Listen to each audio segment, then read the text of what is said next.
Buenas tardes, nos encontramos hoy con un invitado muy especial, el doctor Rafael Nieto. Él es economista de La Sabana, actualmente es administrador de un fondo de inversión internacional en el mercado de capitales. Le damos el saludo a Rafael Nieto, buenas tardes. ¿Cómo estás? Gracias por aceptar la invitación. Bueno, tenemos unas preguntitas sobre los instrumentos de financiación internacional. Entonces queremos saber qué conoces sobre ellos y para ti cuáles son los más relevantes. Bueno, la financiación, como todo en la vida, es dependiente, entonces depende de muchas cosas. Por ejemplo, depende si es una empresa grande, si es una empresa pequeña, depende si es persona o depende qué tipo de inversión en plazo, qué tipo de riesgo está dispuesto a asumir, si está dispuesto a asumir el riesgo de tasa de cambio. Entonces, por ejemplo, tomando el ejemplo de una empresa en Colombia, tiene varias alternativas que de hecho muchos no conocen, pero una empresa en Colombia, si se dedica a importar y exportar, su mejor alternativa y la más usada son las cartas de crédito, que básicamente son un aval o un cupo que le da un banco o una empresa de financiamiento que, basado en su patrimonio y en su gestión y en el negocio que está a punto de hacer, le avala un cupo de crédito o una carta de crédito para que pueda hacer todo el proceso de comercio exterior. Entonces, lo acompaña durante todo el proceso en el cálculo del modelo de exportación, que va a incluir los fletes, los seguros, hace un análisis de la contraparte que está importando o exportando contra él y le da el aval para servirle de fiador en ese proceso. Y una vez termine el proceso, quedan las cuentas saldadas. Hay cartas de crédito también que se utilizan como un crédito rotativo de los que le dan a uno en el banco, que es ya el banco le asigna un cupo fijo a una empresa que ya tenga una buena tradición y ya simplemente la empresa sabe que cuenta con ese cupo y puede hacer negocios basados en ese cupo. Eso es como lo más común que podemos encontrar en Colombia específicamente. Para empresas un poco más desarrolladas y más grandes, una alternativa importante también es emisión de deuda. Generalmente esta opción es un poquito más cuando se quiere financiar proyectos o crecimiento de la empresa un poco más a largo plazo, no solamente para un ejercicio de importación y exportación, sino para un crecimiento o un desarrollo de la empresa. Entonces, emisión de deuda consiste en: yo, empresa, esté donde esté, puedo ir a buscar inversionistas sin necesidad de perder la totalidad del control de la empresa. Entonces están estas dos opciones: si yo emito deuda como empresa de forma utilizando el mecanismo de bonos, entonces lo que yo emito es un bono corporativo, que es un contrato donde yo le digo a ustedes, le doy este título de valor que me compromete a mí a pagarle el capital que usted me va a prestar en este tiempo, más unos flujos o unos intereses que yo le voy a reconocer por haberme prestado la plata. Eso se convierte en un título de valor y así funcionaría el flujo. Es la emisión de deuda, la emisión de bonos es importante o es necesaria cuando hay una estructura de deuda específica en la compañía. Si la compañía ya tiene un plan muy largo plazo, 10, 15, 20 años, de qué proyectos se van a hacer, de cómo se van a llevar a cabo, ya hay un plan de desarrollo y ya se conoce el flujo de caja de ese proyecto, se puede llegar a entender cómo va a ser la curva o la estructura de deuda y poder ir a buscar inversionistas. Cuando simplemente se necesita liquidez a largo plazo, sin una proyección clara de qué voy a hacer o qué proyectos tengo, sino simplemente sé que voy a crecer, voy a necesitar plata, quiero hacer este tipo de proyectos, está la otra alternativa, que es listarse en bolsa, que se puede hacer de forma local, o sea, en Colombia, hablando de una empresa en Colombia, o de forma global se conoce, que es listarse en una bolsa en Toronto, en Nueva York, en Londres, dependiendo el tipo de negocio, el tipo de inversionistas que se quiere, la liquidez que puede tener la acción. Entonces se lista uno en bolsa, hace una emisión de acciones y busca de los inversionistas que crean en la compañía como tal, que vengan y inviertan en su compañía a través de acciones. Entonces serían como las dos modalidades de los mercados realmente financieros. Hay que resaltar que también los bonos yo los puedo emitir de varias modalidades. puedo emitir bonos en Colombia solamente para colombianos denominados en pesos, puedo emitir bonos en Estados Unidos, por ejemplo, denominados en dólares, o aquí denominados en dólares, dependiendo de la necesidad que yo tenga, a diferentes plazos. Yo puedo emitir deuda a 5 años, 10 años, 15 años y 20 años, montos diferentes, tipos de intereses diferentes, y por ejemplo hay dos tipos de deuda en este caso específico, que es deuda tasa fija, es decir, que yo ya sé cuánto le voy a pagar en tasa a la persona que me está prestando la plata en cada periodo, o hay uno que es tasa variable. ¿Qué es tasa variable? Que yo le puedo decir, no le presto al 5% efectivo anual, sino le presto a la IBR, que es una tasa financiera local que simplemente nos dicen cuántos están prestando entre los bancos, o a IPC, que es el índice de precios al consumidor, que refleja la inflación, más unos puntos básicos, eso se llama spread. Entonces, yo le presto al IBR más 3, quiere decir que cada que usted me va a pagar una mensualidad o un interés o un cupón, como se conoce en este mercado, me paga por el nominal, lo que sea la IBR, más un spread. Entonces así se calculan los intereses. Entonces es otra forma de yo decir, le puedo apostar a la inflación que me va a convenir a mí para pagar esa deuda, o le puedo apostar al IBR. Entonces, como les decía al principio, siempre depende. Hay muchas alternativas, no se puede decir si hay una buena, una mala, una mejor, una peor. Siempre depende del tipo de deuda, siempre depende del tipo de negocio, el tipo de inversionistas, de los plazos, etc. Esos serían como los principales en términos financieros, de mercados financieros. Están, por ejemplo, las titularizaciones que les decía ahorita, que ya es algo un poquito más local, muy local, que básicamente funciona cuando yo tengo unos flujos futuros ya entre comillas garantizados, porque el futuro no se puede garantizar, pero por ejemplo si yo tengo una empresa que tiene unas finca raíz que generen arrendamientos mensuales y ya lo tengo arrendado y todo, y necesito una plata, yo puedo decirle a una compañía de financiamiento, oiga, englóbeme estos flujos que yo tengo y mi negocio y todo, entonces utilice mi negocio como garantía, utilice estos flujos para garantizarse usted sus flujos también y présteme plata. Entonces lo que ellos hacen es, hacen una valoración de todo lo que yo tengo, de mis activos, del negocio que tengo, de los flujos que van a llegarme, de la calidad que tienen las personas en términos de pagar deuda a los que yo les tengo arrendados los inmuebles, y ellos me prestan una plata basada en eso, y estos flujos se van a ir directamente al pago de esa deuda, lo que le da mayor garantía al que me está prestando la plata. Es una forma relativamente común, no es tan común en Colombia, pero cada día, hace como 15 a 20 años, se ha venido volviendo un poquito más famosa entre los empresarios. Les decía, también están las empresas pyme y las empresas grandes, entonces también ahí eso es una variable que hay que tener en cuenta a la hora de financiarse. Es muy difícil que a una empresa pyme le presten grandes sumas de dinero apenas está empezando, y a las empresas que les prestan mucho dinero también depende del tipo de industria, también si va a ser los intereses o qué tan favorable van a ser los intereses. Entonces, por ejemplo, hay dos figuras, una que se llama private equity, que es simplemente como le prestan a una empresa ya desarrollada, pero no en calidad de préstamo, sino en calidad de que un inversionista viene, pone un capital, pero se vuelve socio también, hace parte de la participación de la compañía.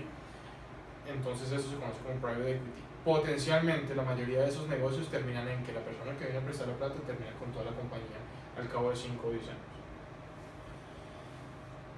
Está la misma figura o una figura hermana para las pymes o para las startups, que son las startups, son empresas pequeñas, nuevas, que están empezando pero que tienen un potencial muy alto. Generalmente uno encuentra muchos startups en la industria tecnológica, porque como ustedes saben, pues la tecnología está hoy en día generando muy buenas ideas que se vuelven muy buenos negocios en el futuro. Entonces estos se llaman, ya no es private equity, sino es joint ventures, que adicional al que vienen y ponen un capital o un capital semilla como también se conoce, para que la empresa tenga un fondeo y pueda empezar en su desarrollo. Adicionalmente, estas empresas que dan esta financiación o esos joint ventures vienen y colocan también su conocimiento, sus profesionales para que le hagan no un seguimiento ni vigilancia, sino un acompañamiento y una asesoría en lo que ellos ya saben hacer. Entonces le dan una asesoría financiera, contable, de producción, legal o de abogados. Entonces les dan ese acompañamiento para ellos asegurar que su inversión se va a mantener y va a estar segura a lo largo del tiempo porque las cosas se van a hacer bien. Entonces es otro tipo de financiamiento donde se pone en riesgo la participación mía como empresario, como el que generó la idea. Yo genero la idea y creo mi empresa, pero cuando llegan estos dos tipos de financiación, sé que estoy sometido a perder parte de la propiedad de la compañía en porcentajes, obviamente. Básicamente esas son las formas de financiamiento que se me vienen ahorita a la cabeza y que son usadas y que las conozco básicamente. Bueno, Rafael, quiero que también nos cuente alguna experiencia que haya tenido con algún instrumento de financiamiento internacional. Bueno, en este mundo mucha gente viene a uno a pintarle ideas de negocio o a decirle, oiga, necesito plata. Nosotros realmente no somos una banca de inversión, ni tampoco somos unos asesores para ayudar a emitir deuda. Sin embargo, yo particularmente tuve un acercamiento a una empresa barranquillera muy exitosa que se llama Tecnoglass.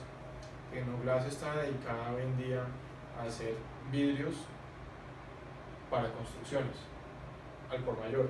Entonces son los que le venden los vidrios a todos los hoteles, a todos los edificios en Miami, Panamá, Dubái. Les ha ido muy bien. Es una empresa barranquillera, tiene su planta de fabricación en Barranquilla. Ellos hace más o menos 7 años, 5 años, estaban buscando una forma de financiarse e hicieron también su trabajo, que entendieron que su mejor forma de financiarse era emitir acciones, listarse en bolsa y emitir acciones. Y fue la primera empresa y la única empresa colombiana que hoy en día se encuentra listada en el índice Nasdaq, el Nasdaq es un índice bursátil en la bolsa de Nueva York que se dedica a tener empresas de tecnología. Entonces fue la primera empresa colombiana que se ha listado y la única que se ha listado en bolsa y generó y emitió deuda a través de acciones, y así se financió y se financian sus proyectos hoy en día. Hay otro tipo de financiamiento que es como una combinación entre private equity y banca de inversión, que ha venido gente y dice, tengo este proyecto, no sé cómo desarrollarlo, ¿qué puedo hacer? Entonces uno aquí parado lo que puede hacer es escoger una persona, un inversionista que esté buscando ciertos niveles de riesgo, que esté buscando ciertos niveles de retorno, que tenga un plan de inversión a determinado plazo y conectarlo con un proyecto que se adecue a ese riesgo, retorno y plazo. Entonces se conectan, se les hace una estructura, la gente conoce a la persona, al potencial inversionista, entiende las necesidades de cada uno y se conectan, y esa es otra forma de llegar a una financiación a través de una banca de inversión y termina siendo un private equity de una forma. ¿Por qué? Porque el inversionista va, le presta la plata y puede querer quedarse con participación si le interesa el negocio, o pide un retorno en términos de intereses, o también se crea como una especie de fondo financiero que es, yo pongo mi plata acá, inclusive pueden ser varios inversionistas, esta plata financia este proyecto y con los flujos directos del proyecto o de la idea o del negocio se va generando una rentabilidad de esta plata. Esa plata en teoría, si el negocio es bueno, tiene que ir creciendo y cada periodo de tiempo, puede ser anual, va a pagar unos dividendos a los inversionistas. Y al fin, si este proyecto dura 10 años, a los 10 años se le devuelve el capital, más los intereses que ha tenido, más los intereses que ya recibieron durante el tiempo.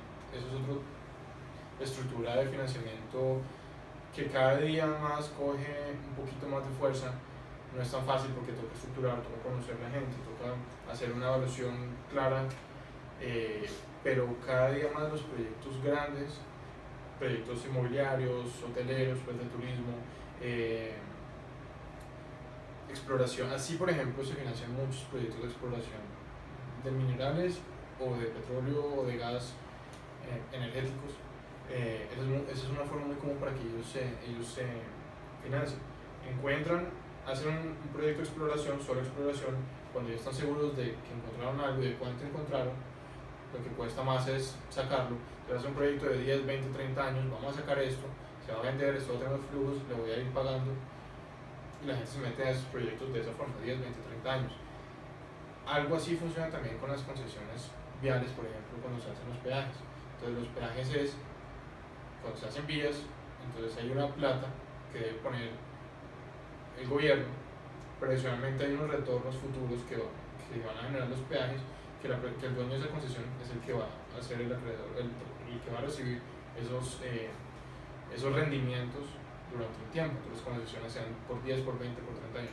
Ellos construyen, se le dan la plata y adicionalmente se quedan con el peaje 10, 20, 30 años. Es como el beneficio final de ese tipo de proyectos. Entonces otra forma diferente de financiarse, sin encasillarlo tanto en un tipo de financiamiento, sino más bien en una estructura donde se puede valer de diferentes tipos o modalidades de financiamiento para poder lograr lo que está buscando. Básicamente serían como las experiencias de las que he podido estar cerca. Bueno, también entendemos que pues, nos dejó claro que tiene gran conocimiento acerca de los instrumentos internacionales. Quisiera que nos cuente cuál considera usted el más eficiente y el más propicio para las empresas colombianas. Bueno, como les dije al principio, es muy difícil no decir cuál es el mejor, cuál es el peor, porque cada uno se ajusta a una necesidad diferente. Hay que entender, por ejemplo, que nosotros somos un país que tenemos problemas con la evaluación de nuestra moneda. Entonces eso le adhiere un riesgo más si yo voy a buscar financiadores al exterior, porque también estoy asumiendo un riesgo de tasa de cambio. Entonces es muy importante tener en cuenta eso a la hora de decir qué es mejor o qué es peor. Para empresas colombianas grandes, yo considero que listarse en bolsa vale mucho la pena. Y hemos tenido ejemplos de empresas que les ha ido muy bien listándose en bolsa. Por ejemplo, Bavaria fue una compañía que estuvo listada en la bolsa cuando la bolsa no era la bolsa de Colombia, sino la bolsa de Bogotá. Y le fue muy bien todo ese tiempo. Y a las personas que compraron esas acciones también les fueron muy bien. Tenían unos dividendos buenos, tuvieron un crecimiento de su capital en el tiempo. Avianca, por ejemplo, es un ejemplo de una acción a la que no le fue tan bien, pero no le fue tan bien porque llegó en un momento que no era tan bueno para el mercado bursátil en Colombia. Llegó en un momento en que la liquidez del mercado se había disminuido mucho, entonces la gente por el contrario estaba no metiendo la plata al mercado financiero, al mercado bursátil, sino por el contrario estaba tratando de sacar. Crisis de 2008, precios del petróleo muy altos, lo cual esta compañía o el negocio de esta compañía está muy ligado al riesgo del precio del petróleo. Entonces, precio del petróleo alto, costos mayores para la compañía, entonces menos interesante se vuelve para un inversionista. Tuvimos el petróleo a $120, hoy en día está un poquito mejor, ya está a $50, se vuelve un poquito más atractiva. De hecho, está hoy en día buscando un inversionista estratégico para poder financiar sus operaciones. Hellbank, por ejemplo, Hellbank tampoco le fue bien. Hellbank se listó en bolsa aquí en Colombia, crisis del 2008. Hell no le creía mucho, que lo iban a vender, que lo iban a comprar, que apareció Corbanca que lo compró. Ahorita lo terminó comprando Itaú a todo el grupo Corbanca Hell. Entonces, si uno se deja guiar por esos ejemplos tan puntuales que no se ha ido bien, uno se desmotiva. Pero yo creo que para las empresas hoy en día, por ejemplo, yo siempre he pensado en que empresas, por ejemplo, como Alpina, una empresa que tiene todo el potencial para financiarse a través de acciones. Y por el contrario, ganan, es un gana-gana, porque gana la empresa, porque consigue financiación barata, consigue capital, es una empresa que tiene todo el potencial, y adicionalmente el sector bursátil necesita un empujoncito de estas empresas colombianas con potencial. ¿Por qué? Porque lo que les decía ahorita, se baja la liquidez, no hay liquidez, la gente cada vez está más asustada con Interbolsa, con las libranzas, con el gobierno, entonces está más asustada y no quiere meter su plata en lo que es apostar en un casino, como mucha gente lo conoce, gente que realmente no se ha tomado la tarea de venir a entender cómo es esto, que no es un casino. Las empresas colombianas también pueden emitir bonos en Colombia, bonos en el exterior. Yo creo que el problema y la limitante, o la razón por la cual los únicos que emiten bonos corporativos son las empresas financieras, y las empresas muy muy grandes como ISA, por ejemplo, como Argos, por ejemplo, es que las empresas medianas grandes no hacen la tarea de hacer una proyección muy largo plazo de 10, 20, 30, 40 años de los proyectos y la capacidad de la compañía para entender cómo va a ser su flujo y poder entender y estructurar, hacer una estructuración de deuda para poder ir a ofrecerle que sea atractiva. Es una buena alternativa, pero no se explota por eso. Entonces yo creo que esas dos son las para financiación a largo plazo, son las que a mí más me gustan. Tal vez estoy un poquito sesgado porque es lo que está más relacionado con mi trabajo, pero es lo que yo diría básicamente. Listo. Rafael, si llegáramos a tener una crisis financiera, ¿cómo crees que se vería afectado el comercio internacional, teniendo en cuenta que el respaldo de los instrumentos en su mayoría es el sistema bancario? Bueno, hay muchas variables que toca tener en cuenta. Y le hago una pregunta sobre la pregunta. ¿Sería una crisis financiera local o una crisis generalizada en todos los mercados? Yo pienso que miremoslo en una crisis internacional en diferentes Perfecto. mercados. Entonces, una crisis internacional, por ejemplo, vámonos a 2008. Se quebró un banco grande en Estados Unidos, Lehman Brothers. Había una burbuja inmobiliaria, petróleo a 120, todo desbaratado. ¿Qué pasa? Entonces hay que hacer varios tipos de análisis, un análisis macroeconómico donde uno entienda qué puede pasar, por ejemplo, con las monedas. Entonces, bueno, hagamos primero el análisis local financiero. Si los bancos que soportan mucha de la deuda de los bancos o del sistema financiero en Colombia son bancos extranjeros y se quedan ilíquidos, y se empiezan a retirar fondos y todo, seguramente el sector financiero en Colombia va a sufrir mucho también. Al pasar eso, entonces claramente el sector financiero va a tener menos capital para hacer colocación. Entonces ahí se suben las tasas de interés, que tasas de interés altos significa menos desarrollo en la economía. Menos desarrollo en la economía significa menos o no tan buenos resultados para las empresas de cualquier tipo de sector. Los bancos también obviamente procurarían no prestar plata de dos formas. Aquí ya les dije que subir tasas de interés, eso desincentiva que vienen bien créditos, o simplemente no hay capital. No hay capital, piden más requisitos y se acabó, no hay financiamiento. Tasas de cambio. Entonces, ¿qué puede pasar? Si Estados Unidos, por ejemplo, en esa época se acabó como se acabó, se desbarató como se desbarató, técnicamente se deprecia su moneda, entonces la paridad entre el peso colombiano y el dólar americano, en esa paridad debería fortalecerse el peso colombiano, pero como dependemos mucho, por ejemplo, nuestra balanza comercial es negativa con Estados Unidos y en una muy gran diferencia.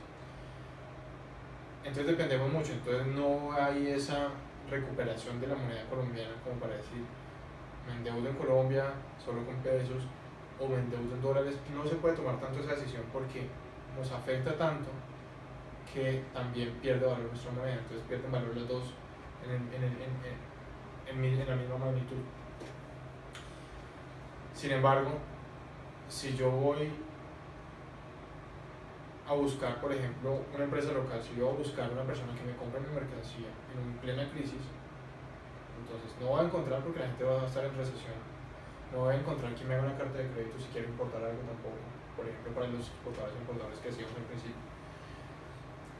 No voy a encontrar quien me haga un aval o quien me haga un préstamo acá, porque va a haber una recesión general y va a haber una aversión a no prestar plata, no quiero prestar plata, no quiero arriesgar o tomar riesgo.